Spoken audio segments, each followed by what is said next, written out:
ஒரு நிவாரணம் கொடுக்காங்க வாங்குறாங்க, அது வேற விஷயம். ஆனா அதை சொல்ற விதங்கள் வந்து பட்டு கேவலமா இருக்கு.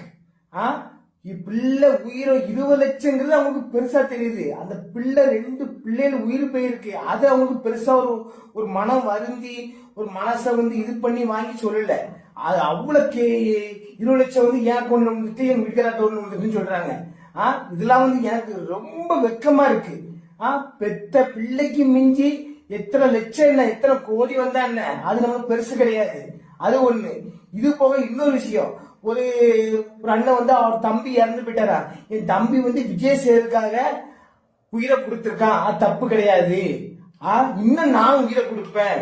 இதெல்லாம் எவ்வளவு பெரிய வார்த்தை, இது இவ்வளவு கேவலமான விஷயம். அது போக ஒரு பச்சை பிள்ளை, அந்த பச்சை பிள்ளை இன்னுமே என்னன்னு தெரியாது, அந்த பிள்ளை இறந்துருக்கு.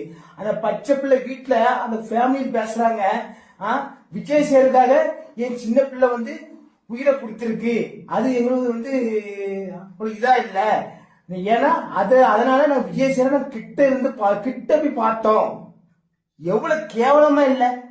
இப்படிலாம் பேசுறதுக்கு உங்களுக்கு வெக்கமா இல்ல? உங்களுக்கு ஒரு உயிர் போயிருக்கு, அது பேருக்கு அதை விட்டு போட்டு நாங்க விஜய் சார கிட்ட இருந்து பார்த்தோம் வாங்கணும், அதனால எங்க பிள்ளை உயிரோடு பெருசு இல்ல, அதுக்காக இவ்வளவு பேசுறீங்களே.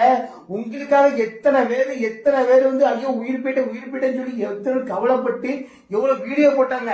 அப்ப அவங்க மூஞ்சி எல்லாத்துலயுமே சாணியை கழிச்சு ஊத்துற மாதிரி இருக்கு. உங்களுக்கு பணம் காசு முக்கியம்னா நீங்க பணத்தை சரி, ஒரு உயிர் பேருக்கு பணம் கவர்மெண்ட் கொடுக்கு ஜிஎஸ்ஆர் கொடுக்காங்க, பணத்தை வாங்கிடுங்க. இப்படி தரங்கட்ட பேட்டி வந்து யாருமே கொடுக்காதீங்க. இவ்வளவு கேவலமா இருக்கு.